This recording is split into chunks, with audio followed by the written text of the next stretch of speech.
ಇಲ್ಲಿ ಎಲ್ಲ ಮೀಡಿಯಾದವರು, ಪತ್ರಕರ್ತರು, ಮುಖ್ಯವಾಗಿ ನಮ್ಮ ಸುಧೀಂದ್ರ ವೆಂಕಟೇಶ್ ಅಣ್ಣವರಿಗೆ ನಮಸ್ಕಾರ. ಸೊ ಅಣ್ಣನ ಸಪೋರ್ಟ್ ಇಲ್ಲ ಅಂದರೆ ನಾನು ಇಷ್ಟು ಮಾಡೋಕ್ಕಾಗ್ತಿರ್ಲಿಲ್ಲ. ಸೊ ತುಂಬ ನನಗೆ ಸಪೋರ್ಟ್ ಮಾಡಿದ್ದಾರೆ. ಸೊ ನಿಮ್ಗಳೆಲ್ಲ ಸಪೋರ್ಟ್ ಬೇಕೇ ಬೇಕು. ಸೊ ನನಗೂ ಈ ಸಿನಿಮಾಗೂ ನಮ್ಮೆಲ್ಲರಿಗೂ ನಿಮ್ಮ ಸಪೋರ್ಟ್ ಇಲ್ಲದೆ ನಾನೇನು ಮಾಡೋಕ್ಕಾಗಲ್ಲ. ದೊಡ್ಡ ಮಟ್ಟದಲ್ಲಿ ಒಂದೇನು ಸೊ ಬಿಡುಗಡೆ ಮಾಡಬೇಕಂದ್ರೆ ತಾವು ಸಪೋರ್ಟ್ ಮಾಡಲೇಬೇಕು. ಸೊ ಇಲ್ಲಿ ನನಗೆ ಮೇಡಮ್ ಎಲ್ಲರನ್ನೂ ಸ್ಟೇಜ್ ಮೇಲೆ ಕರೀತಾ ಇದ್ದರು. ಸೊ ಕರೆದಾಗ ನಾನು ಬಂದಾಗ ಅಂದ್ಕೊಂಡೆ, ಈ ನಮ್ಮ ಮಾರುತಿ ಸಾರು, ಚಂದ್ರು ಸಾರು ಮತ್ತು ಚಲಪತಿ ಸಾರು, ರಾಘು, ಅಪ್ಪು ವೆಂಕಟೇಶ್ ಸಾರು ಎಲ್ಲರೂ ಇವರು ನೋಡಿದಾಗ ನಿಮ್ಗೆ ಯಾರಿಗೂ ಅನ್ನಿಸ್ಲಿಲ್ವ ಅಪ್ಪು ಸರ್ ಇಲ್ಲಿ ಇದ್ದಾರೆ ಮಧ್ಯದಲ್ಲಿ ಅಂತ? ಅನ್ನಿಸ್ತಲ್ವಾ?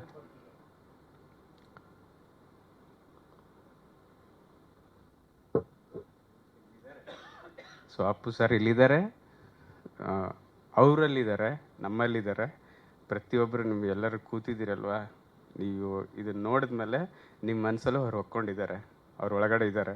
ಸೊ ಕರ್ನಾಟಕದಲ್ಲಿ ಪ್ರತಿಯೊಂದು ಥಿಯೇಟ್ರಿಗೂ ಅಪ್ಪು ಸಾರೇ ಜನರನ್ನು ಕರೆಸ್ತಾರೆ. ಅವರೇ ಕರೆಸಿ ಅವರೇ ಸಿನಿಮಾ ತೋರಿಸ್ತಾರೆ. ಎಲ್ಲರೂ ಮನೆಯಲ್ಲಿ ಫೋಟೋ ಇಟ್ಕೊಂಡು ಇವತ್ತು ಪೂಜೆ ಮಾಡ್ತಿದ್ದೀವಿ ನಾವುಗಳೆಲ್ಲ. ಸೊ ಯಾಕೆ ಪೂಜೆ ಮಾಡ್ತಿದ್ದೀವಿ ಹೇಳಿ? ಸೊ ಅವರು ಈಗ ಒಬ್ಬೊಬ್ಬರು ಒಂದೊಂದು ಏನು ಇವಾಗ ನಮ್ಮ ವಿಶ್ವ ಅವರು ಹೊಸಪೇಟೆಯಲ್ಲಿ ಒಂದು ದೊಡ್ಡದಾಗಿ ಒಂದು ಆರ್ಚ್ ಮಾಡಿ ನಿಲ್ಲಿಸಿದ್ದಾರೆ ಅವರು. ಓಕೆನಾ? ಒಂದು ಪುತ್ಥಳಿ ಮಾಡಿ ನಿಲ್ಲಿಸಿದ್ದಾರೆ. ಸೊ ಅದು ಅವರಲ್ಲಿ ಇಟ್ಕೊಳಕ್ಕೆ ಆಗ್ತಿಲ್ಲ. ಅದನ್ನೇನೋ ಹೊರಗೆ ಹಾಕಬೇಕು. ಅದನ್ನ ಹೆಂಗೆ ಹೊರಗೆ ಹಾಕೋದು? ಏನು ಮಾಡೋದು? ನಮ್ಮ ಮನಸ್ಸಿಗೆ ತಡೆಯೋಕ್ಕಾಗ್ತಿಲ್ವಲ್ಲ.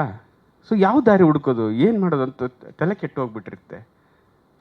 ಸೊ ನಾವು ಸಾಯೋಕ್ಕಾಗಲ್ಲ. ಸೊ ಸಾಯೋಕ್ಕೆ ಮನಸ್ಸು ಬರ್ತಾ ಇಲ್ಲ. ಇಲ್ಲ, ದೇವ್ರು ಸಾಯಿಸ್ಬೇಕು ಅಷ್ಟೇ. ಸೊ ನಾನು ಒಂದು ಲೈನ್ ಬರೆದಿದ್ದೀನಿ ಅದರಲ್ಲಿ. ಓಕೆನಾ? ನಾನು ನಿನ್ನ ನೋಡೋಕ್ಕೆ ಅಂತ ಬಂದೆ ಊರಿಗೆ, ಬೆಂಗಳೂರಿಗೆ. ಸೊ ನಾನು ಬಂದಮೇಲೆ ನೀನು ಹೊರಟೋದೆ ದೇವ್ರ ಊರಿಗೆ ಅಂತ. ಸೊ ಅದಕ್ಕೆ ನಾನು ಬಂದುಬಿಡ್ತೀನಿ, ದಯವಿಟ್ಟು ನನ್ನ ಕರ್ಕೋ, ಮಿಸ್ ಮಾಡಬೇಡ ಅಂತ ಅವಳು ಹೇಳ್ತಾ ಇರ್ತಾಳೆ ಆ ಲೈನಲ್ಲಿ. ಸೊ ಆ ಮನಸ್ಥಿತಿ ಇವತ್ತು ಕರ್ನಾಟಕದಲ್ಲಿ ಪ್ರತಿಯೊಬ್ಬರ ಮನಸ್ಸಲ್ಲಿ ಅದೇ ಇರೋದು. ಇಲ್ಲಿ ಯಾರಿಗೂ ನಮ್ಗೆ ಭೂಮಿ ಮೇಲೆ ಇರೋಕ್ಕೆ ಇಷ್ಟ ಇಲ್ಲ, ಬಿಕಾಸ್ ಆಫ್ ಅಪ್ಪು ಸರ್. ಅವ್ರು ಬದುಕಿದ್ದಾಗೇನು ನಾವು ದಿನ ಮನೆಗೆ ಹೋಗ್ತಾ ಇರಲಿಲ್ಲ, ದಿನ ಭೇಟಿ ಮಾಡ್ತಿರ್ಲಿಲ್ಲ, ದಿನ ಮಾತಾಡ್ತಿರ್ಲಿಲ್ಲ ಅಲ್ವಾ? ಯಾರು ಏನು ಅವ್ರ ಬಗ್ಗೆ ನಾವು ಓಕೆ ಇದ್ದಾರೆ, ಸಿನಿಮಾ ಬರುತ್ತೆ, ಸಿನಿಮಾ ನೋಡೋಣ, ಶೂಟಿಂಗಲ್ಲಿ ಅಲ್ಲಿ ಕಾಣ್ತಾರೆ, ಇಲ್ಲಿ ಕಾಣ್ತಾರೆ, ಟಿ ವಿಗಳಲ್ಲಿ ಕಾಣ್ತಾರೆ, ಖುಷಿ, ನಮಗೆ ಹ್ಯಾಪಿ. ಸೊ ಇವತ್ತು ನಾವು ಯಾರಲ್ಲಿ ನೋಡೋಣ? ನಮ್ಮಲ್ಲಿರೋದನ್ನು ನಾವು ಹೇಗೆ ಇದು ಮಾಡೋಣ? ಸೊ ಆದ್ದರಿಂದ ಈ ರತ್ನ ಒಂದು ತಯಾರಾಗಿದೆ. ಸೊ ಅದು ಅಪ್ಪು ಸರ್ ನಿಂತ್ಕೊಂಡೇ ಅದು ತಯಾರು ಮಾಡಿರೋದು. ನಾನು ಹೇಳಿದೆ ಆವಾಗಲೇ ಲಾಸ್ಟ್ ಪ್ರೆಸ್ ಮೀಟಲ್ಲಿ, ನನ್ನ ಹತ್ರ ಅಷ್ಟು ದುಡ್ಡಿಲ್ಲ, ಸೊ ನಾನಷ್ಟು ಶ್ರೀಮಂತನೂ ಅಲ್ಲ. ಸೊ ನನಗೆ ಸಪೋರ್ಟ್ ಮಾಡಿದಂಥ ಮಂಜುನಾಥ್ ಸರ್ ಮತ್ತು ರಾಘವೇಂದ್ರ ಅವರು ಮತ್ತು ಅವ್ರ ಬ್ರದರ್ ರಾಮು, ಹಾಗೆ ನನ್ನ ಟೀಮು. ಸೊ ಈ ರತ್ನ ಟೀಮಲ್ಲಿ ಕೆಲಸ ಮಾಡಿದಂಥ ಕ್ಯಾಮ್ರಾಮ್ಯಾನ್ ಆಗಿರ್ಬೋದು ಮತ್ತು ಸುಚೀತ್ ಅಂತ. ಸೊ ಅವನು ತುಂಬ ಅಸೋಸಿಯೇಟ್ ಆಗಿ, ಅಸಿಸ್ಟೆಂಟ್ ಆಗಿ ಎಲ್ಲ ಕೆಲಸ ಮಾಡಿದ್ದಾನೆ.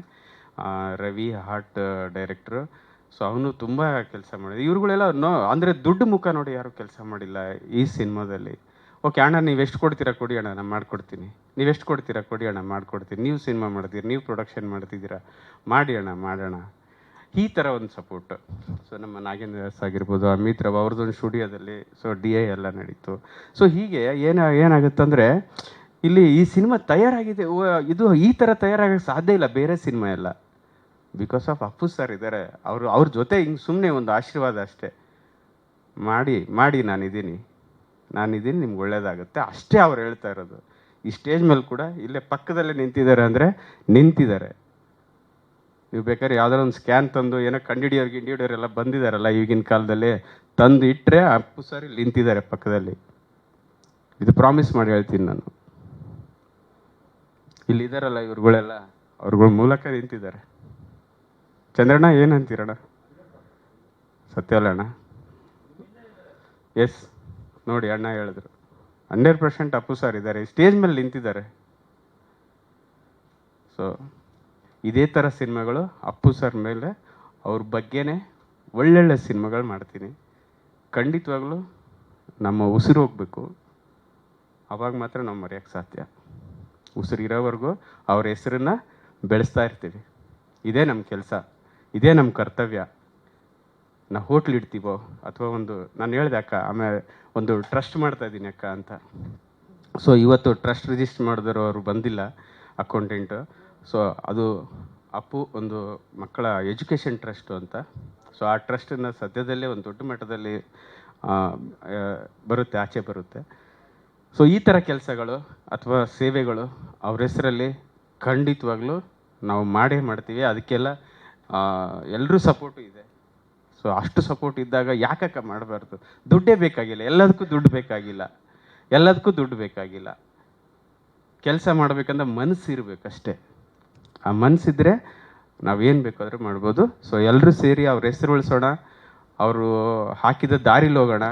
ಆಮೇಲೆ ಫಸ್ಟ್ಗೆ ಒಂದು ಲೈನ್ ಹಾಕಿದ್ದೆ ನಾನು, ಅಪ್ಪು ಸರ್ ಹೇಳಿರೋ ಮಾತನ್ನು, ಕೆಟ್ಟವರಿಗೂ ಒಳ್ಳೆಯದನ್ನೇ ಬಯಸೋಣ. ಓಕೆ, ನಮಗೆ ಯಾರಾದರೂ ಕೆಟ್ಟದ್ದು ಮಾಡಲಿ, ನಮಗೆ ಯಾರು ಬೇಕಾದರೂ ಕೆಟ್ಟದ್ದು ಮಾಡಲಿ, ಯಾರು ಬೇಕಾದರೂ ಏನಾದರೂ ಅಂದ್ಕೊಳ್ಳಿ. ಆವಾಗಲೇ ಅರಸು ಸರ್ ಹೇಳಿದ್ರು, ಯಾವನೋ ಒಬ್ಬ ಏನೋ ಮೇಡಮ್ ಬಗ್ಗೆ ಬರೆದ್ಬಿಟ್ಟಿದ್ದಾನೆ, ಹಂಗೆ ಬರೆದ್ಬಿಟ್ಟಿದ್ದಾನೆ, ಹಿಂಗೆ ಬರೆದ್ಬಿಟ್ಟಿದ್ದಾನೆ ಅಂತ. ಬೊಗಳೋ ನಾಯಿಗೆ ನಾವ್ಯಾಕೆ ಸರ್ ರಿಯಾಕ್ಟ್ ಮಾಡಬೇಕು? ನಾಯಿಗಳು ಬೊಗಳ್ತಾ ಇರುತ್ತೆ, ಅದಕ್ಕೆಲ್ಲ ರಿಯಾಕ್ಟ್ ಮಾಡಬಾರ್ದು. ಓಕೆ, ತೊಂದರೆ ಇಲ್ಲ, ಅವನು ಯಾವನೋ ಏನೋ ಬರೆದಿದ್ದಾನೆ, ಆ ದೇವತೆ ಬಗ್ಗೆ ತೊಂದರೆ ಇಲ್ಲ. ಸೊ ಅದನ್ನೆಲ್ಲ ದೇವ್ರು ನೋಡ್ಕೊತಾನೆ. ಅವ್ರಿಗೆಲ್ಲ ಏನು ಕರ್ಮಗಳು ಅಂತಾರಲ್ಲ ಅದು ಅವ್ರಿಗೆ ಹೋಗುತ್ತೆ. ಸೊ ನಾವು ಅದ್ರ ಬಗ್ಗೆ ಅಲ್ಲಿಗೆ ಬಿಟ್ಟಾಕೋಣ. ಅದನ್ನು ತುಂಬ ಹೇಳೋಕ್ಕೆ ಹೋದರೆ ಅದು ಬೇರೆ ಥರನೇ ಆಗೋಗುತ್ತೆ. ಸೊ ಎಲ್ಲರೂ ಅಪ್ಪು ಅಭಿಮಾನಿಗಳಲ್ಲಿ ನಾನು ಕೇಳ್ಕೊಳ್ಳೋದೊಂದೇ, ಸೊ ಆ ವಿಷಯವಾಗಿ ಯಾರು ತಲೆ ಕೆಡಿಸ್ಕೊಳಕ್ಕೆ ಹೋಗಬೇಡಿ, ಎಲ್ಲರೂ ಮೌನವಾಗಿರಿ, ಎಲ್ಲ ದೇವ್ರು ನೋಡ್ಕೋತಾನೆ. ಜೊತೆಗೆ ಅಪ್ಪು ಸರ್ ಇದ್ದಾರೆ. ಸೊ ಆಮೇಲೆ ಈ ಸಿನಿಮಾ ನನ್ನ ಗೆಳೆಯರಾದಂಥ ವಿಜಯ್ ಅವರು ಇದನ್ನು ರಿಲೀಸ್ ಮಾಡಿಕೊಡ್ತಿದ್ದಾರೆ. ಸೊ ನಾನು ಅಲ್ಲಿ ಎಷ್ಟು ದುಡ್ಡಿದೆ ಏನು ಎತ್ತ ಅಂತ ಏನು ಕೇಳೋಕ್ಕೆ ಹೋಗಿಲ್ಲ. ಅವರು ರಿಲೀಸ್ ಮಾಡಬೇಕು ಅಂತ ಹೇಳಿದ ತಕ್ಷಣ, ಹೌದಾ ಯಾವಾಗ ಡೇಟು ಏನು ಅಂದ್ಕೊಂಡಿದ್ದೀರಾ? ಸೊ 26 ಅಂತ ಲಾಸ್ಟ್ ಟೈಮ್ ಅನೌನ್ಸ್ ಮಾಡಿದ್ವಿ. ನಾವು ಅನೌನ್ಸ್ ಮಾಡಿ ಡೇಟ್ ಅನೌನ್ಸ್ ಮಾಡಿ ಹೋದ್ವಿ. ಆಚೆ ಹೋಗಿ 4 ಗಂಟೆಗೆ ಅವರು ಅನೌನ್ಸ್ ಮಾಡಿದ್ರು ಎಲೆಕ್ಷನ್ 26ಕ್ಕೆ ಅಂತ. ಸೊ ಅದಕ್ಕೋಸ್ಕರ ನಾವು ಒಂದು ವಾರ ಹಿಂದೆ ಬರ್ತಾಯಿದ್ದೀವಿ. ಸೊ ನಿಮ್ಮೆಲ್ಲ ಸಹಕಾರ ಇರಲಿ. ಸೊ ಈ ಸಿನಿಮಾಗೆ ಎಲ್ಲರೂ ಸಹಕಾರ ಮಾಡಿದ್ದಕ್ಕೂ ಅಷ್ಟೇ ನಾನು ಹೇಳಬಲ್ಲೆ. ತುಂಬ ಮತ್ತೆ ಭಾವಾಂಕವಾಗಿ ಹೇಳಕ್ಕೆ ಹೋದರೆ ನನಗೆ ಅಳು ತಡೆಯಲ್ಲ, ಮತ್ತು ನೀವೆಲ್ಲರೂ ಹಾಳಕ್ಕೆ ಶುರು ಮಾಡಿಬಿಡ್ತೀರಾ, ಆ ಮಟ್ಟಿಗೆ ಮಾತಾಡಬೇಕಾಗುತ್ತೆ. ಸೊ ಈ ಸಿನಿಮಾ ವಿಷಯವಾಗಿ ನಿಮ್ಮೆಲ್ಲರೂ ಸಪೋರ್ಟಿಂದ ಕರ್ನಾಟಕ ಜನತೆಯಲ್ಲಿ ನಾನು ಕೇಳ್ಕೊಳ್ಳೋದು ಇಷ್ಟೇ, ದಯವಿಟ್ಟು ಸಿನಿಮಾ ಮಿಸ್ ಮಾಡ್ಕೋಬೇಡಿ, ಎಲ್ರಿಗೂ ಹೇಳೋದು ಒಂದೇ ಮಾತು, ಒಂದು ಸರಿ ಸಿನಿಮಾ ನೋಡಿ, ಟಿಕೆಟ್ ರೇಟ್ ಬೇಕಾದರೆ ಕಮ್ಮಿ ಮಾಡೋಣ, ಓಕೆನಾ? ದಯವಿಟ್ಟು ಸಿನಿಮಾ ನೋಡಿ, ಸಿನಿಮಾ ಮಿಸ್ ಮಾಡ್ಕೋಬೇಡಿ. ಮುಖ್ಯವಾಗಿ ಅಪ್ಪು ಸರ್ ಅಭಿಮಾನಿಗಳು ಈ ಸಿನಿಮಾ ನೋಡಲೇಬೇಕು, ಫೀಮೇಲ್ಸ್ ನೋಡಲೇಬೇಕು. ಸೊ ಈ ಥರ ಸಿನಿಮಾನ ಮಿಸ್ ಮಾಡ್ಕೋಬೇಡಿ. ಯಾಕಂದರೆ ಅದು ನೀವೇ ಇರೋದು ಆ ಸಿನಿಮಾದಲ್ಲಿ, ನೀವೇ ಕೂತು ನೋಡ್ತಾ ಇರ್ತೀರ, ನೀವೇ ಬರ್ತಾ ಇರ್ತೀರ ಸ್ಕ್ರೀನಲ್ಲಿ. ಮುಖ್ಯವಾಗಿ ಅಪ್ಪು ಸರು ಪ್ರತಿ ಸೀನಲ್ಲೂ ಬಂದೋಗ್ತಾ ಇರ್ತಾರೆ, ದಯವಿಟ್ಟು ಮಿಸ್ ಮಾಡ್ಕೊಳಕ್ಕೆ ಹೋಗಬೇಡಿ. ಸೊ ಇದನ್ನೇ ಹೇಳ್ತಾ, ಆಮೇಲೆ ಇನ್ನೊಂದು, ಇದು ಶುಕ್ರವಾರ ರಿಲೀಸ್ ಆದರೆ ಗುರುವಾರ ಒಂದು ಶೋವನ್ನು ನಾವು ಬೆಂಗಳೂರಲ್ಲಿ ಒಂದು ಥಿಯೇಟ್ರಲ್ಲಿ ನಾವು ಅನೌನ್ಸ್ ಮಾಡ್ತೀವಿ. ಸೊ ಅಲ್ಲಿ ಅಪ್ಪು ಸರ್ ಅಭಿಮಾನಿಗಳಿಗೆ ಒಂದು ಶೋ ಇಟ್ಕೊಂಡಿದ್ದೀವಿ ಆವತ್ತು. ಸೊ ಎಲ್ಲರೂ ಬರಬೇಕು, ಅಪ್ಪು ಸರ್ ಅಭಿಮಾನಿಗಳು ಯಾರೂ ದಯವಿಟ್ಟು ಮಿಸ್ ಮಾಡೋಕ್ಕೆ ಹೋಗಬೇಡಿ, ಬಂದು ಆ ಸಿನಿಮಾನ, ಸೊ ಆ ಶೋನ ಯಶಸ್ವಿಗೊಳಿಸಿ ಅಂತ ಕೇಳ್ಕೊತೀನಿ. ನಮಸ್ಕಾರ. ಈ ಸದ್ಯ ನಾವು ಹಂಗೆ ಕಂಟಿನ್ಯೂ ಮಾಡೋಣ. ಅವತ್ತೊಂದು ದಿನ ಮಾತ್ರ ಸೊ ಇಲ್ಲಿ ಬೆಂಗಳೂರಾಗಿ ಇರ್ತಕ್ಕಂಥವ್ರು, ಮತ್ತು ನಾಳೆ ಶುಕ್ರವಾರದಿಂದ ಮತ್ತು ಆಲ್ ಓವರ್ ಕರ್ನಾಟಕ ಸಿನಿಮಾ ಇರುತ್ತೆ. ಇದಕ್ಕೆಲ್ಲ ತಾವು ಆಶೀರ್ವಾದ ಮಾಡಬೇಕಾಗಿ ಕೇಳ್ಕೊತೀನಿ. ಆಮೇಲೆ ಇಲ್ಲಿ ಬಂದಿರತಕ್ಕಂಥ ಎಲ್ಲರಿಗೂ ಮಾರುತಿ ಸರ್ ತುಂಬ ಥ್ಯಾಂಕ್ಸ್, ಚಂದ್ರೋಣ ಮಟ್ಟಕ್ಕೆ ಹೋಗುತ್ತೆ ಅಂತ ಎಲ್ಲದಕ್ಕೂ ನಮ್ಮ ದೊಡ್ಡ ಮನೆಯೇ ಆಶೀರ್ವಾದ. ಇವತ್ತು ಕರೆದ್ರು ದೊಡ್ಡ ಮನೆ ಪಿಕ್ಚರ್ ನೋಡಿ ಬನ್ನಿ ಹೆಂಗಿದೆ ಅಂತ, ತುಂಬ ಖುಷಿ ಆಯಿತು, ಒಳ್ಳೆ ಸೆಂಟಿಮೆಂಟ್ ಇದೆ, ಫೀಲ್ ಆಗುತ್ತೆ. ಬಾಸ್ನ ಈ ರೀತಿಲಿ ನೋಡೋಕ್ಕೆ ಅಂತ ಫೀಲ್ ಆಗುತ್ತೆ. ಮಾಡಿದ್ದಾರೆ ಎಲ್ಲ ಅಭಿಮಾನಿಗಳು ಈ ಪಿಕ್ಚರ್ ನೋಡಿ ಒನ್ ಮೋರ್ ಥರ ಹೋಗಬೇಕು. ನಿರ್ದೇಶಕರಾಗಲಿ ಎಲ್ಲ ಕಲಾವಿದರಾಗಲಿ ತುಂಬ ಚೆನ್ನಾಗಿ ಮಾಡಿದ್ದಾರೆ. ನಮ್ಮ ಹೆಂಗೆ ಬೆಳ್ಳುಳ್ಳಿ ಕಬಾಬ್ ಹೋಯ್ತೋ, ಈ ಚಿತ್ರನೂ ಒನ್ ಮೋರ್ ಅಂದ್ಬಿಟ್ಟು ಚಟಾಪಟ ಅನ್ನಬೇಕು. ಅಷ್ಟೇ ನಮಗೆ ಬೇಕಾಗಿರೋದು. ಬನ್ನಿ ಥಿಯೇಟ್ರಿಗೆ ಬನ್ನಿ, ಪಿಕ್ಚರ್ ನೋಡಿ, ಇವ್ರಿಗೆಲ್ಲರಿಗೂ ಆಶೀರ್ವಾದ ಮಾಡಿ, ಇಷ್ಟೇ ನಾನು ಕೇಳೋದು. ಅಲ್ಲ, ನಮ್ಮ ಬಾಸ್ ಬಗ್ಗೆ ನಾವೇನು ಮಾತಾಡೋಂಗೇ ಇಲ್ಲ. ಯಾಕೆಂದರೆ ನಾವು ಅಲ್ಲಿ ಕಲ್ತು ಬಂದಿದ್ದ ದಾರಿನೇ ನಾವು ಇವತ್ತು ಬದುಕ್ತಾ ಇದ್ದೀವಿ. ಅವರೆಲ್ಲ ಒಳ್ಳೊಳ್ಳೆ ಮಾತುಗಳು ಹೇಳ್ತಾಯಿದ್ರು. ಆ ಮಾತು ಕೇಳಿಕೊಂಡೆ ನಾವು ಇವತ್ತು ಸಾನೇ ರೀತಿಯಿಂದ ಬದುಕಿದ್ದಕ್ಕೆ ಇವತ್ತೊಂದು ದೇವರು ಬೆಳ್ಳುಳ್ಳಿ ಕಬಾಬಿಂದ ಸ್ಟೇಜ್ ಮೇಲೆ ಬರೋಕ್ಕೆ ನಾವು ಸ್ಟೇಜ್ ಹಿಂದೆ ಇದ್ದು ನಿಂತ್ಕೊಂಡು ಕೈ ಕಟ್ಕೊಂಡು ನೋಡ್ತಾ ಇದ್ವಿ. ನಮ್ಗೆ ಕರೆಸಿ ಸ್ಟೇಜ್ ಮೇಲೆ ಕೂಡಿಸಿ ಕೇಳ್ತಾ ಇದ್ದಾರೆ ಅಂದರೆ ನಾವು ಅಷ್ಟು ಸ್ಥಾನಕ್ಕೆ ಬಂದಿಲ್ಲ. ನೀವು ಪ್ರೀತಿಯಿಂದ ಕರೆದ್ರಿ, ಬಂದಿದ್ದೀವಿ. ಈ ನಿಜವಾಗ್ಲೂ ಚಿತ್ರ ನೋಡಿದ್ಮೇಲೆ ಭಾಳ ಬೇಸರ ಆಯಿತು. ತುಂಬ ಚೆನ್ನಾಗಿ ಮಾಡಿದ್ದಾರೆ ಎಲ್ಲರೂ. ಈ ಚಿತ್ರಕ್ಕೆ ಪ್ರೋತ್ಸಾಹ ಕೊಡಿ, ಇನ್ನೇನು ಹೇಳಲ್ಲ. ಹಾಗೆ ಚಲಪತಿ ಸರ್, ಆಮೇಲೆ ರಘು ಸರ್, ಮತ್ತು ಚಂದ್ರಣ್ಣ, ಮಾರುತಿ ಸರ್, ಎಲ್ರಿಗೂ ಥ್ಯಾಂಕ್ ಯು. ನಮ್ಮ ಅದೃಷ್ಟ ಅನಿಸುತ್ತೆ, ಅಭಿಮಾನಿಗಳನ್ನ ದೇವರು ಅಂತ ಹೇಳ್ತಿದ್ರು, ಅವರೇ ಬಂದು ಲಾಂಚ್ ಮಾಡಿಕೊಟ್ಟಿದ್ದಾರೆ. ದೇವರುಗಳೇ ಬಂದು ನಮಗೆ ಲಾಂಚ್ ಮಾಡಿಕೊಟ್ಟಂಗೆ ಆಗಿದೆ ಈ ಟ್ರೈಲರನ್ನು. ಭಾಳ ಖುಷಿದೆ. ನನಗೆ ಅನಿಸೋದು, ನಾನು ಆಲ್ರೆಡಿ ಈ ಸಿನಿಮಾ ಬಗ್ಗೆ ಐ ಥಿಂಕ್ 1 ಮಂತ್ ಹಿಂದೆ ಮಾತಾಡಿದ್ದೀವಿ. ಒಂದು ನಿರ್ದೇಶಕನ ಪಾತ್ರ ಮಾಡಿದ್ದೀನಿ ನಾನು ಆ್ಯಕ್ಚುಲಿ ಅಂತೇಳಿ. ಇದೇನಿಲ್ಲ, ಕತೆ ಏನು ಅಂತ ಹೇಳಿದ್ರೆ, ಬರೀ ಅಪ್ಪು ಸರ್ ಅಭಿಮಾನಿಗಳು ಅಂತಲ್ಲ, ಏನು ಕರ್ನಾಟಕದ ಜನ ಇದ್ದಾರೆ ಅವರ ಮಿರರ್ ಅಷ್ಟೇ ಸಿನಿಮಾ ಇದು. ಅವರ ಮನಸ್ಥಿತಿ ಏನು ಅದಷ್ಟೇ, ಅದನ್ನಿಟ್ಕೊಂಡು ಕತೆ ಮಾಡ್ಕೊಳ್ತು ನಮ್ಮ ಡೈರೆಕ್ಟ್ರು ಕತೆ ಮಾಡಿರೋದು. Thank you Appu sir, thank you Appu sir, thank you so much ಬಂದಿದ್ದಕ್ಕೆ. ಹಾಗೆ ನನಗನ್ಸೋದು ಈ ಸಿನಿಮಾ ಟೆಂಪಲ್ಲು, ಅಪ್ಪು ಸರ್ ದೇವರು, ನಾವೆಲ್ಲ ಭಕ್ತರು ಅಷ್ಟೇ. ಸೊ ಹಾಗಾಗಿ ಪ್ರತಿಯೊಬ್ಬರಿಗೂ ನಾನು ಹೇಳೋದು, ಬಂದು ಈ ಅಪ್ಪು ಸರ್ ಅಭಿಮಾನಿಗಳಲ್ಲಿ ಕನ್ನಡಿಗರಲ್ಲಿ ಕೇಳ್ಕೊಳ್ಳೋದು, ಎಲ್ಲರೂ ದಯವಿಟ್ಟು ಬಂದು ಸಿನಿಮಾ ನೋಡಿ, ನಿಮ್ಮಗಳದೇ ಕಥೆಯನ್ನು ಮಾಡೋದು, ನಿಮ್ಮ ಮನಸ್ಥಿತಿಯ ಹೇಗಿತ್ತು ಆ ಟೈಮಲ್ಲಿ ಇಟ್ಕೊಂಡೇ ಕತೆ ಮಾಡಿರೋದು. Thank you. ಎಲ್ಲರೂ ಸಪೋರ್ಟ್ ಮಾಡಿದ್ದು ಕೇಳ್ಕೊತೀನಿ. ಥ್ಯಾಂಕ್ ಯು ಬಸವರಾಜ್ ಸರ್, ಈ ಪಾತ್ರನ ನನಗೆ ಕೊಟ್ಟಿದ್ದಕ್ಕೆ ನನ್ನ ಅದೃಷ್ಟ ಅನಿಸುತ್ತೆ. ಈ ಥರದೊಂದು ನನ್ನ ಕೆರಿಯರ್ಲಿ ಈ ಥರದೊಂದು ಪಾತ್ರ ಸಿಕ್ಕಿದ್ದು ಭಾಳ ಅಪರೂಪ. ನಾವು ಅಭಿಮಾನಿಗಳಾಗಿ, ಎಲ್ಲ ಅಭಿಮಾನಿಗಳ ಪರವಾಗಿ ಈ ಪಾತ್ರ ನಾನು ಕಾಣಿಸ್ಕೊಂಡಿದ್ದೀನಿ, ಎಲ್ಲರೂ ಕಾಣಿಸ್ಕೊಂಡಿದ್ದೀನಿ. ಸಪೋರ್ಟ್ ಮಾಡಿ. Thank you so much. ಜೈ ಹಿಂದ್, ಜೈ ಕರ್ನಾಟಕ. ನೋಡಿದಂತಹ ಪುಟ್ ಬಿಟ್ ಎಲ್ಲ ಮಾಧ್ಯಮ ಮಿತ್ರರಿಗೂ, ಆಮೇಲೆ ವೇದಿಕೆ ಮೇಲಿರೋ ಗಣ್ಯರಿಗೂ ನಮಸ್ತೆ. ರತ್ನ ನಿಜವಾಗ್ಲೂ ರತ್ನನೇ ಅಂತ ಹೇಳ್ಬೋದು ಅಪ್ಪು ಅವರು. ಯಾಕಂದರೆ ಅವರ ಸಿನಿಮಾ ನಾವು ಕೆಲಸ ಮಾಡದೇ ಇರಬಹುದು, ಆದರೆ ಅವರಿರೋ ಸಿನಿಮಾದಲ್ಲಿ ಕೆಲಸ ಮಾಡ್ತಿದ್ದೀವಿ ಅನ್ನೋದು ಒಂದು ರೀತಿ ಖುಷಿಕರ ಸಂಗತಿ. ಇದೇ 19ನೇ ತಾರೀಕು ರಿಲೀಸ್ ಆಗ್ತಾಯಿದೆ. ಇನ್ನೇನು ನೆಕ್ಸ್ಟ್ ವೀಕು ಮೋಸ್ಟ್ಲಿ ಅಪ್ಲೋಡಿಂಗ್ಗೆ ಹೋಗ್ತೀವಿ ಡೈರೆಕ್ಟ್ರು, ನಾನು, ನಮ್ಮ ಹಳೆ ಸ್ನೇಹಿತರು ಡೈರೆಕ್ಟ್ರು. ಅವ್ರದ್ದು ಒಂದು ಕಂಟಿನ್ಯೂ ಅವರ ಬಿಗಿನಿಂಗ್ ಸಿನಿಮಾಯಿಂದನೂ ನಾನು ಎಡಿಟಿಂಗ್ ಮಾಡ್ಕೊಂಡು ಬಂದಿದ್ದೀನಿ, ಇಲ್ಲಿವರೆಗೂ ಮಾಡ್ತಾಯಿದ್ದೀನಿ, ಮುಂದೇನು ಮಾಡ್ತಾ ಇರ್ತೀನಿ ಅಲ್ವಾ? ಮಾಡ್ತೀನಿ ತಾನೆ, ಇಲ್ಲಾಂದ್ರೆ ಆಮೇಲೆ ಕಿಡ್ನಾಪ್ ಮಾಡ್ಕೊಂಡು ಹೊರಟೋಗ್ತೀನಿ. ಆಮೇಲೆ ಈ ವೇದಿಕೆ ಬಳಸ್ಕೊಂಡು ಒಂದು ಮಾತು ಹೇಳೋಕ್ಕೆ ಇಷ್ಟಪಡ್ತೀನಿ ನಾನು. ಈ ಸೋಷಿಯಲ್ ಮೀಡಿಯಾದಲ್ಲಿ ಅಶ್ವಿನಿ ಮೇಡಮ್ ಬಗ್ಗೆ ಕೆಲವು ಕಮೆಂಟ್ಸ್ಗಳೆಲ್ಲ ಹಾಕಿದರು. ಯಾರ ಅಭಿಮಾನಿಯಾಗಿರಲಿ ಅಥವಾ ಅವರು ಫೇಕ್ ಅಭಿಮಾನಿ ಅಂತ ನನಗನ್ಸುತ್ತೆ. ಯಾಕಂದರೆ ಅವರವ್ರ ಅಭಿಮಾನಿ ಅವರವರು ಇರ್ತಾರೆ. ಹಾಗಾಗಿ ಈಗ ಈ ರೀತಿ ಒಂದು ಬೇರೆ ರೀತಿಯ ಕೆಟ್ಟ ಪದಗಳನ್ನ ಬಳಸ್ಕೊಂಡು, ಯಾಕಂದರೆ ಈಗ ಯಾರು ಅದನ್ನು ಟೆಕ್ಸ್ಟ್ ಮಾಡಿರ್ತಾರಲ್ಲ, ಅವ್ರ ಮನೇಲಿ ಒಂದು ಹೆಣ್ಣಿರ್ತಾರೆ ತಾನೆ, ಅವ್ರಿಗೂ ಒಂದು ತಾಯಿ ಇದ್ದಾರೆ, ಅಕ್ಕ ಇರ್ತಾರೆ, ತಂಗಿ ಇರ್ತಾರೆ, ಮಡದಿ ಇರ್ತಾರೆ ಅಲ್ವೇ, ಸಹೋದರಿಯರು ಅವ್ರಿವ್ರು ಎಲ್ಲರೂ ಇರ್ತಾರೆ. ಹಾಗಾಗಿ ಹೆಣ್ಣನ್ನು ಗೌರವಿಸಿ, ಆಮೇಲೆ ಅವರವರ ಅಭಿಮಾನಿಗಳೇನಿದ್ದಾರೆ ಅವರು ನಿಮ್ಮ ಏನು ಸ್ಟಾರ್ಸ್ ಇದ್ದಾರೆ ಅವ್ರನ್ನ ರೆಸ್ಪೆಕ್ಟ್ ಮಾಡಿ. ಎಲ್ಲ ಕಲಾವಿದ್ರೇ. ಒಂದು ಸಿನಿಮಾ ಗೆಲ್ಲುತ್ತೆ ಸೋಲುತ್ತೆ ಅದು ಸೆಕೆಂಡ್ರಿ, ಬಟ್ ಒಬ್ಬ ಕಲಾವಿದನಿಗೂ ಅದೇ ರೀತಿ ರೆಸ್ಪೆಕ್ಟ್ ಮಾಡಿ, ಅವರ ಕುಟುಂಬಕ್ಕೂ ರೆಸ್ಪೆಕ್ಟ್ ಮಾಡಿ. ಯಾಕಂದರೆ ಅದು ನಿಮ್ಮತನನ ತೋರಿಸುತ್ತೆ. ನೀವು ರೆಸ್ಪೆಕ್ಟ್ ಕೊಟ್ಟರೆ ಆಟೋಮೆಟಿಕಲಿ ನಿಮಗೂ ಆ ರೆಸ್ಪೆಕ್ಟ್ ಸಿಗುತ್ತೆ. Take respect and give respect ಅಂತೀವಲ್ಲ, ನಾವು ಹೇಗೆ ನಡ್ಕೊತೀವಿ ಆ ರೀತಿಯೇ ನಮ್ಗೆ ಇಟ್ಸ್ ಎ ಮಿರರು. ನಾವು ಥೂ ಅಂತ ಹೋಗಿದ್ರೆ ಅದು ನಮಗೆ ವಾಪಸ್ ಹೋಗಿರುತ್ತೆ, ನಾವು ಅದಕ್ಕೆ ಹೂ ಹಾಕಿದ್ರೆ ಅದು ನಮಗೆ ಹೂ ಹಾಕುತ್ತೆ. ಇಷ್ಟೇ ಡಿಫ್ರೆನ್ಸು. ಈ ಮುಖಾಂತರ ನಾನು ಇದನ್ನು ಹೇಳೋಕ್ಕೆ ಬಯಸಿದೆ, ಹಾಗಾಗಿ ಇದನ್ನು ಹೇಳ್ತಿದ್ದೀನಿ. ಯಾರಿಗೇ ಕೂಡ ಕೆಟ್ಟದ್ದು ಬಯಸದೇ ಇದ್ದಂಥ ವ್ಯಕ್ತಿ ಅಪ್ಪು ಸರು. ಹಾಗಾಗಿ ಯಾರೇ ಅಭಿಮಾನಿಗಳಿರಲಿ, ಯಾರೇ ಸ್ಟಾರ್ಸ್ ಅಭಿಮಾನಿಗಳಿರಲಿ, ಯಾರಿಗೂ ಯಾರನ್ನ ಕೆಟ್ಟದ್ದು ಬಯಸಬೇಡಿ, ಒಳ್ಳೆಯವರಾಗಿರಿ. ಯಾಕಂದರೆ ನಿಮ್ಮ ಸಂಸ್ಕೃತಿ ಏನು ಅನ್ನೋದನ್ನು ನೀವು ಬರೆಯೋ ಬರವಣಿಗೆಯಲ್ಲಿ ಗೊತ್ತಾಗುತ್ತೆ. ಅದನ್ನು ಸದ್ಯಕ್ಕೆ ನಿಲ್ಲಿಸಿ, ಸದ್ಯಕ್ಕಲ್ಲ ಪೂರಾ ನಿಲ್ಲಿಸಿ ಅಂತ ಈ ಮುಖಾಂತರ ಕೇಳ್ಕೊತೀನಿ. ಜೈ ಹಿಂದ್, ಜೈ ಕರ್ನಾಟಕ. Thank you. ಧನ್ಯವಾದಗಳು. ವಾಸ್ತವ ಆಲ್ರೆಡಿ ಮುಖ್ಯವಾದ ಗಣ್ಯ ವ್ಯಕ್ತಿಗಳು ಏನು ಹೇಳಬೇಕು, ಲಾಂಚ್ ಮಾಡೋದಾಗಲಿ ಎಲ್ಲ ಮಾಡಿದ್ದಾರೆ. ತುಂಬ ಧನ್ಯವಾದಗಳು ಎಲ್ರಿಗೂ. ನಾನಿದಲ್ಲಿ ಲಾಸ್ಟ್ ಟೈಮ್ ಹೇಳಿದಾಗೆ ಒಂದು ಸಿನಿಮಾದೊಳಗೆ ಒಂದು ಸಿನಿಮಾ ಶೂಟಿಂಗಲ್ಲಿ ನಾಯಕನ ಪಾತ್ರದಲ್ಲಿ ಮಾಡಿದ್ದೀನಿ. ಸೊ ಓವರಾಲ್ ಸಿನಿಮಾ ಎಳೆ ತುಂಬ ಚೆನ್ನಾಗಿದೆ. ಇಲ್ಲಿ ಏನು ನೋಡ್ತಿದ್ದೀರಾ ಅದಕ್ಕೂ ಅದು ನೆಕ್ಸ್ಟ್ ಲೆವೆಲಲ್ಲಿ ಇದೆ ಆ್ಯಕ್ಚುಲಿ ಅದರ ಎಳೆ. ಸೊ ಇದೇ 19ಕ್ಕೆ ರಿಲೀಸ್ ಆಗ್ತಾಯಿದೆ, ಏಪ್ರಿಲ್ 19ಕ್ಕೆ. ನಿಮ್ಮದಲ್ಲಿ ಆಶೀರ್ವಾದ ಇರಲಿ, ಸಿನಿಮಾ ನೋಡಿ. And thank you. Thank you Amit. ಎಲ್ಲರಿಗೂ ನಮಸ್ಕಾರ. ಏಪ್ರಿಲ್ 19th ರತ್ನ ರಿಲೀಸ್ ಆಗ್ತಿದೆ, ಸೊ ಎಲ್ಲರೂ ಬಂದು ನೋಡಿ. Thank you. ಇದರಲ್ಲಿ ನಾನು ಕೂಡ ಆ್ಯಕ್ಟ್ ಮಾಡಿದ್ದೀನಿ, ಮಗಳ ಪಾತ್ರ. ಸೊ ಎಲ್ಲರೂ ಬಂದು ನೋಡಿ. Thank you. ನಮ್ಮ ಡೈರೆಕ್ಟರ್ ಅಪ್ಪ. ಅಪ್ಪು ಅವ್ರ ಬಗ್ಗೆ ಸಿನಿಮಾ ಮಾಡಿದಾರೆ ನಮ್ಮಪ್ಪ. ಸೊ ಎಲ್ಲರೂ ಬಂದು ನೋಡ್ರಪ್ಪ, ಸಿನಿಮಾ ಗೆಲ್ಸ್ರಪ್ಪ. ಹೇಳ್ದಂಗೆ ಇದು ಏನು ನಮ್ಮ ಒಂದು ದುರದೃಷ್ಟ. ಯಾಕೆ ಅಂತಂದರೆ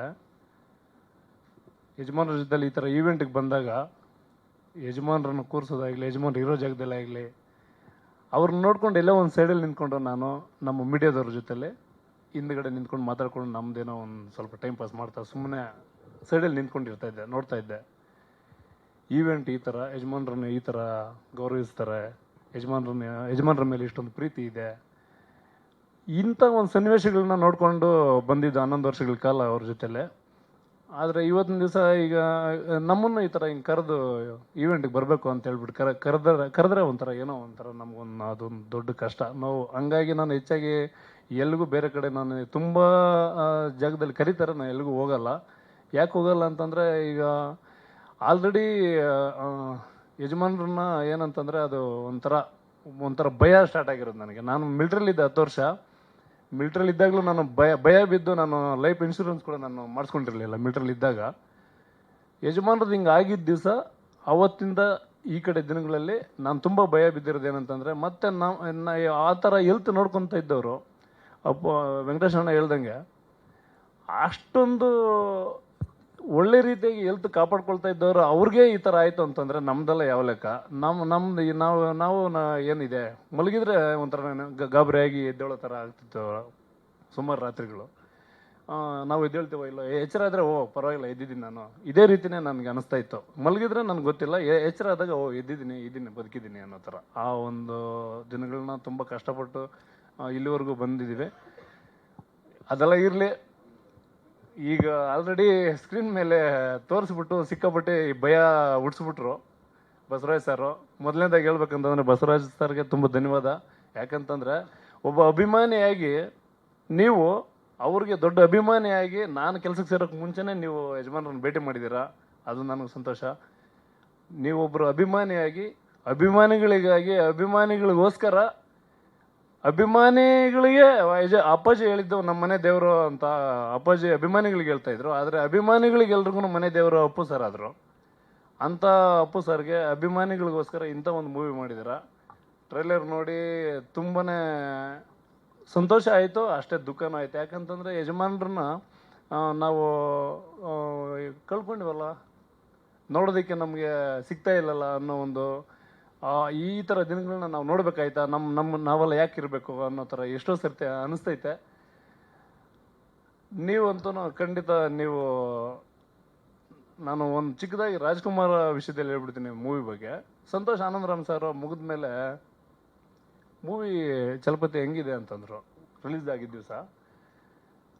ನಾನು ಅದನ್ನೇ ಹೇಳಿದೆ, ಏನಂತಂದರೆ ಸಂತೋಷ್ ಸರ್ಗೆ, ಅಣ್ಣ ಯಜಮಾನ್ರದ್ದು ದಿನನಿತ್ಯ ನಡೀತಾ ಅವ್ರ ಜೊತೆಲಿ ಏನಿದ್ದೀವಿ ಅವ್ರನ್ನ ನಾವು ನೋಡ್ತಾ ಇರ್ತೀವಿ, ಅದನ್ನು ಇವತ್ತು ಸ್ಕ್ರೀನ್ ಮೇಲೆ ನೋಡಿದ್ದೀವಿ ಅಂತ ಹೇಳಿದೆ. ನಂದು ಸಿನಿಮಾದ ರಿವ್ಯೂ ನಾನು ಅದನ್ನು ಹೇಳಿದೆ. ನಿಮ್ಮ ಸಿನಿಮಾಗೆ ನಾನೇನು ಹೇಳ್ತೀನಿ ಅಂದರೆ, ಒಬ್ಬ ಅಭಿಮಾನಿ ಇವತ್ತಿನ ದಿವಸ ಯಜಮಾನ್ರನ್ನ ಎಷ್ಟು ಜನ ನೋಡಿದ್ದೀವಿ, ನೋಡಿರೋರ್ಗು ಎಷ್ಟು ಕಷ್ಟ ಆಗುತ್ತೆ, ನೋಡಿದಿರೋರ್ಗೂ ಅಷ್ಟೇ ಕಷ್ಟ ಆಗುತ್ತೆ ಇವತ್ತಿನ ದಿವಸ. ಯಾಕಂತಂದರೆ ನಾವು ಅಂಥ ಪುಣ್ಯವಂತರನ್ನ ನಾವು ನೋಡಿಲ್ಲಲ್ಲಪ್ಪ ಅಂತ ಎಷ್ಟು ಕಷ್ಟಪಡ್ತಾರೆ. ಅದೇ ನಾವು ನೋಡಿರೋರ ಜೊತೆಲಿದ್ದವ್ರಿಗೆ ನಮಗೇನು ಅನಿಸುತ್ತೆ, ಅಂಥ ಪುಣ್ಯಾತ್ಮನ ನಾವು ಕಳ್ಕೊಂಡು ಇವತ್ತಿನ ದಿವಸ ನಾವು ಬದುಕಿದ್ದೀವಲ್ಲ. ಇದು ಎರಡೂ ಸೇಮ್ ಕಷ್ಟ. ನೋಡಿರೋರ್ಗೂ ಒಂದೇ ಕಷ್ಟ, ನೋಡಿದಿರೋರ್ಗೂ ಒಂದೇ ಕಷ್ಟ. ಆ ಸಿನಿಮಾದಲ್ಲಿ ನೀವು ತೋರಿಸಿದ್ದೀರ. ತುಂಬ ಒಳ್ಳೆಯದಾಗಲಿ ನಿಮ್ಮ ಟೀಮ್ಗೆ, ಎಲ್ರಿಗೂ. ಅಣ್ಣ ಬಗ್ಗೆ ಒಂದೆರಡು ಮಾತು ಹೇಳ್ಬಿಡ್ತೀನಿ. ನಾನು 2010-11ರಲ್ಲಿ ನಾನು ಇನ್ನೊಬ್ಬರು ಬಿಸ್ನೆಸ್ ಮ್ಯಾನ್ ಜೊತೆಲಿ ಡ್ಯೂಟಿ ಮಾಡ್ತಾ ಇರಬೇಕಾದ್ರೆ, ನಾನು ನನ್ನ ಜೊತೆಯಲ್ಲಿ ಸ್ನೇಹಿತರ ಜೊತೆಯಲ್ಲಿ ನನ್ನ ಜೊತೆ ಡ್ಯೂಟಿ ಮಾಡ್ತಾ ಇದ್ರು. ಒಬ್ಬರು ಡ್ರೈವರು, ಒಬ್ಬರು ಗನ್ಮ್ಯಾನು, ಇನ್ನೊಬ್ಬರು. ನಾವು 3 ಜನ ಒಟ್ಟಿಗೆ ಊಟಕ್ಕೆ ಹೋಗೋಣ ಅಂತ ತಾಜ್ ವೆಸ್ಟ್ ಎಂಡ್ ಹೋಟ್ಲಿಂದ ಚಂದ್ರನ್ ಹೋಟ್ಲ್ ಕಡೆಗೆ ಹೋದ್ವಿ. ನಮ್ಗೆ ಅವಾಗ ಇನ್ನೂ ನಮಗೆ ಪರಿಚಯ ಇಲ್ಲ ಆ ಕಡೆಗೆ. ಹೋದ್ವಿ. ನಾನ್ ವೆಜ್ ಅಂದರೆ ನಮಗೂ ಇಷ್ಟನೇ. ಸರಿ ಹೋಗ್ತೀವಿ ನಾವು 3 ಜನ ಹೋಟ್ಲ್ ಒಳಗಡೆ ಹೋಗೋದಕ್ಕಿಂತ ಮುಂಚೆ ಹೋಗ್ಬಿಟ್ವಿ. ಅಲ್ಲಿ ಘಮ ಘಮ ಅಂತ ವಾಸನೆ ಬರ್ತಾ ಇದೆ, ತಿನ್ನೋದಕ್ಕೆ ಆಸೆ. ಆಮೇಲೆ ನಾವು ಯೋಚನೆ ಮಾಡ್ತಾ ಇದ್ದೀವಿ, ನಮ್ಮ ಹತ್ರ ದುಡ್ಡಿಲ್ಲ, 3 ಜನಕ್ಕೂ ಊಟ ಮಾಡೋಷ್ಟು ನಮ್ಮ ಹತ್ರ ದುಡ್ಡಿರಲಿಲ್ಲ. ನಾವು ಸಫಾರಿ ಡ್ರೆಸ್ ಹಾಕೊಂಡು ಮಸ್ತಾಗಿ ಹೊಟ್ಬಿಟ್ಟಿದ್ದೀವಿ. ಚಂದ್ರಣ್ಣ ಕುಂತಿದ್ರು. ಅವಾಗಿನ್ನೂ ನಾನು ಯಜಮಾನ್ರಿಗೆ ಪರಿಚಯ ಇಲ್ಲ, ಯಜಮಾನ್ರ ಮನೆ ಕಡೆ ಬಂದಿಲ್ಲ. ಆ ಒಂದು ಸಮಯದ ಮಾತು ಹೇಳ್ತಾ ಇದ್ದೀನಿ. ಯಾಕೆಂತಂದರೆ ಇವತ್ತಿನ ದಿವಸ ಚಂದ್ರಣ್ಣ ಎಷ್ಟೊಂದು ಚಂದ್ರಣ್ಣನ ಬಗ್ಗೆ ಎಲ್ಲ ಮಾತಾಡ್ತಾರೆ, ಊಟದ ಬಗ್ಗೆ ಎಲ್ಲ ಮಾತಾಡ್ತಾರೆ ಎಲ್ಲ ಕಡೆ ನ್ಯೂಸಲ್ಲಿ. ಅದ್ರದ್ದು ಹಿಂದಿನ ದಿನಗಳದ್ದು ಬಗ್ಗೆ ನಾನು ಹೇಳ್ತೀನಿ. ನಾವು 3 ಜನ ಊಟಕ್ಕೆ ಹೋದಾಗ ನಿಂತ್ಕೊಂಡೇ ಇದ್ದೀವಿ, ಮಾತಾಡ್ತಾ ಇದ್ದೀವಿ ಒಬ್ರಿಗೊಬ್ರು. ಆಗ್ತೈತಾ 3 ಜನಕ್ಕೂ ಊಟ ಮಾಡಿದರೆ ಪೇಮೆಂಟ್ ಮಾಡೋಕ್ಕಾಗ್ತೈತಾ? ಚಂದ್ರಣ್ಣ ನಮ್ಮನ್ನು ಗಮನಿಸಿದಾರೆ. ಬರ್ರಪ್ಪ, ಬರ್ರಿ ಸರ್. ಏನು ಸರ್, ಯಾಕೆ ಸರ್ ಅಂತ. ಅಣ್ಣ ಈ ಥರ ಒಂದು ಸ್ವಲ್ಪ ಎಷ್ಟಣ್ಣ ಊಟ? ಮೊದಲು ಎಷ್ಟು ಏನು ಕೇಳಬೇಡ್ರಿ. 3 ಜನಕ್ಕೆ ಊಟ ಕೊಡಪ್ಪ, 3 ಜನಕ್ಕೆ. ಸರ್ ನೀವು ಫಸ್ಟ್ ಊಟ ಮಾಡಿ, ಆಮೇಲೆ ನಾವೇನು ಮೊದಲೇ ಹೇಳ್ತಾ ಇರೋರು ಬೆಂಗಳೂರಲ್ಲಿ ಊಟ ಮಾಡಿದರೆ ಪೇಮೆಂಟ್ ಕೊಟ್ಟಿಲ್ಲ ಅಂತಂದರೆ ತಟ್ಟೆ ತೊಳೆಗೆ ಇಟ್ಬಿಡ್ತಾರೆ. ಆ ಥರ ದಿನಗಳು ಅದೊಂದು ನೆನಪಾಗ್ಬಿಡ್ತು ನನಗೆ. ಏನೋ ಮತ್ತೆ ಇಲ್ಲಿ ತಿರುಗಿ ಕಷ್ಟಕ್ಕೆ ಸಿಕ್ಕಾಕೊಂತೀವ ಅಂತ. ಆದರೆ ಅವ್ರದ್ದು ಎಂಥ ಹೃದಯ ಅಂತಂದರೆ, ನಾವ್ಯಾರು ಅಂತ ಗೊತ್ತಿಲ್ಲ, ನಮಗೆ 3 ಜನಕ್ಕೆ ಊಟ ಮಾಡಿಸ್ಬಿಟ್ಟು ನಿಮ್ಮ ಹತ್ರ ಎಷ್ಟಿದ್ರೆ ಅಷ್ಟು ನೀವು ಕೊಟ್ಟೋಗಿ ಅಂದರು. ಆ ಒಂದು ದಿನಗಳು ಊಟ ಕೊಟ್ಟಿದ್ರೆ ಅದನ್ನು ನಾವು ಮರೆಯೋಕ್ಕಾಗಲ್ಲ. ಅದೇ ಥರ ಅಣ್ಣವ್ರದ್ದು ಹೋಟ್ಲು ಪ್ರತಿದಿನ ವಜ್ರೇಶ್ವರ ಆಫೀಸ್ಗೆ ಹೋದರೆ ಪ್ರತಿದಿನ ಊಟ ಮಾಡದೆ ನಾವು ಆಚೆ ಬರ್ತಾ ಇರಲಿಲ್ಲ. ನಮ್ಗೆ ಎಷ್ಟೇ ಸ್ಪೆಷಲ್ ಇದ್ರೂ ವಜ್ರೇಶ್ವರ ಆಫೀಸಲ್ಲಿ ಊಟ. ಅವತ್ತಿನ ಹಿಂದಿನ ದಿವಸದ್ದು ಹೇಳಿದರು. ಅವತ್ತು ಹೋಗಿ ಅದು ಗೊತ್ತಿಲ್ಲ ಅವ್ರಿಗೆ ಅದು ಯಾವ ಥರ ಏನು ಅಂತಂದರೆ, ಊಟಕ್ಕೆ ನಾನೇ ಬರ್ತಾಯಿದ್ದೀನಿ ಅಂದ್ಬಿಟ್ಟು ಮೇಡಮ್ಗೆ ಫೋನ್ ಮಾಡಿ ಹೇಳಿದರು. ಮೇಡಮ್ ವಜ್ರೇಶ್ವರ ಆಫೀಸಲ್ಲಿದ್ದರು, ನಾನೇ ಬರ್ತಾಯಿದ್ದೀನಿ ಅಲ್ಲಿಗೆ ಊಟಕ್ಕೆ ಬಂದುಬಿಡ್ತೀನಿ ಅಂತ ಹೇಳಿದ್ದಕ್ಕೆ ತಿರುಗಿ ಬಾಸ್ಗೆ ಏನು ಬೇಕೋ ಅದನ್ನು ಇವ್ರಿಗೆ ಫೋನ್ ಮಾಡಿಬಿಟ್ಟು ಆ ಊಟದ ಜೊತೆಗೆ ಅದನ್ನು ಕಳಿಸ್ಕೊಟ್ಬಿಡು ಅಂತೇಳಿ ಹೋದ್ವಿ. ಊಟ ಮಾಡಿದ್ವಿ.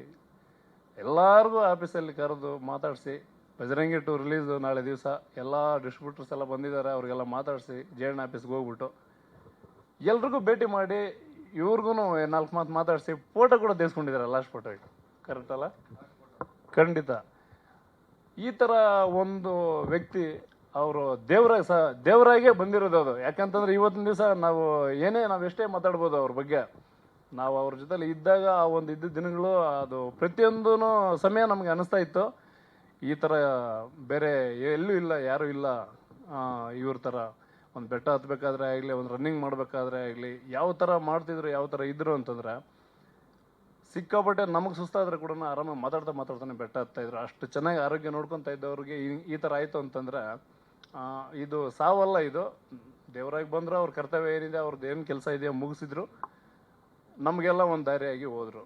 ಅಷ್ಟೇ ಹೇಳೋದಕ್ಕೆ ಇಷ್ಟಪಡ್ತೀನಿ. ಅವ್ರ ಬಗ್ಗೆ ಅವ್ರನ್ನ ನೋಡ್ದಿರೋ ಇದ್ದರೆ ಎಷ್ಟು ಕಷ್ಟ ಆಗುತ್ತೆ. ಇವತ್ತಿನ ದಿವಸ ಆ ಒಂದು ಲೈನಲ್ಲಿ ಮೂವಿ ಮಾಡಿದ್ದಾರೆ, ಅದ್ಭುತವಾಗಿರ್ತೈತೆ. ನಮ್ಮ ಕೈಯಲ್ಲಿ ಇವಾಗಲೇ ತಡ್ಕೊಳಕ್ಕಾಗ್ತಾ ಇಲ್ಲ. ಯಜಮಾನ್ರಂದು ಒಂದು ಆ ಕೂಗು, ಅದು ಆ ನೋವು ಯಾರಿಗೂ ಬೇಡ. ಖಂಡಿತ ಎಲ್ರಿಗೂ ಒಳ್ಳೇದಾಗಲಿ. ಬಸವರಾಜ್ ಸರ್ಗೆ ಮತ್ತು ಅವ್ರ ಟೀಮ್ಗೆ ಎಲ್ರಿಗೂ ಒಳ್ಳೇದಾಗಲಿ. ಅದ್ಭುತವಾಗಿ ಮೂಡಿ ಬರ್ತೈತೆ. ನಾನು ಮೊನ್ನೆನೇ ಹೇಳಿದೆ ಫೋನಲ್ಲಿ, ಇವತ್ತಿಂದ ಇದು ಯುಗಾದಿ ಹಬ್ಬ ಇವತ್ತಿಂದ ಸ್ಟಾರ್ಟ್ ಆಗುತ್ತೆ ನಿಮ್ಮ ಮೂವಿಗೆ ಅಂತ ಹೇಳಿದ್ದೀನಿ. ಅದೇ ಥರ ಆಗಲಿ. ಖಂಡಿತ ಸರ್, ನಿಮ್ಮ ಟೀಮ್ಗೆಲ್ಲ ಒಳ್ಳೇದಾಗಲಿ. Thank you sir. ಒಳ್ಳೇದು ಅಷ್ಟೇ. ಅದು ಏನಪ್ಪ ಅಂದರೆ ನಮ್ಮದು 98, ಯಾಕೆಂದರೆ ಅವ್ರ ತಾಯಿಯವರೇ, ಪರ್ವತಕ್ಕವ್ರವರೇ ನಮ್ಮದು. ನೋಡಿ ನಮ್ಮ ಋಣಾನು ಬಂದನೋ ಏನೋ. 98 ಅವ್ರ ಪ್ರಥಮ ಭೇಟಿಲೂ ಊಟನೇ ತೊಗೊಂಡೋಗಿದ್ದೆ. ಅಕ್ಟೋಬರ್ 28 ಕಾಲವಾದ ಹಿಂದಿನ ದಿವಸ ಅವತ್ತು ಫೋನ್ ಮಾಡಿ, ಬಾಸೇ ಫೋನ್ ಮಾಡಿ ನನಗೆ ಹಿಂಗೆ ಅವತ್ತು ನನಗೆ ನಿಮ್ಮ ಹೋಟ್ಲು ಅದು ಪಪ್ಪು ನಾನ್ ವೆಜ್ ಹಿಂಗೆ ಇಷ್ಟಪಡ್ತಿದ್ರು, ನಮ್ಮ ಹೋಟ್ಲು ಪಪ್ಪು ತುಪ್ಪ ಅನ್ನ ಅಷ್ಟೇ ಇಷ್ಟಪಡ್ತಾಯಿದ್ರು. ನನಗೆ ಇವರು ಇದ್ದರು, ಚಲಪತಿ ಅವರು ಅವತ್ತಿದ್ದರು. ಹಿಂದಿನ ದಿವಸ ಫೋನ್ ಬರುತ್ತೆ, ಬಾಸೇ ಫೋನ್ ಮಾಡ್ತಾರೆ, ನನಗೆ ವಜ್ರೇಶ್ವರಿಗೆ ಬಂದಿದ್ದೀನಿ, ನಾನು ಊಟ ತಂದುಬಿಡು, ಊಟ ಮಾಡಿಲ್ಲ ಮಧ್ಯಾಹ್ನ ಅಂತ. ತೊಗೊಂಡು ಹೋಗ್ತೀನಿ. ನೋಡಿದ್ದೆ ಋಣಾನ್ ಬಂದನ ಏನೋ, ಹೋಗಪ್ಪ ಲಾಸ್ಟ್ ಸಾರಿ ಒಂದು ದರ್ಶನ ಮಾಡ್ಕೊಂಬ ಅಂತ. ಆ ದೇವ್ರ ಅನುಗ್ರಹ ಮಾಡಿದ್ದ ಥರ ಇದೆ ಇವತ್ತು ನಾನು ನೆನ್ಕೊತಾ ಇದ್ರೆ. ಹಿಂದೂ ದಿವಸದಾದ ಘಟನೆ ಆಯಿತು. ಅಷ್ಟೆಲ್ಲ ಮಾಡಿದ್ದಾರೆ ನಮ್ಮ ಬಸವರಾಜ್ ಅವರು.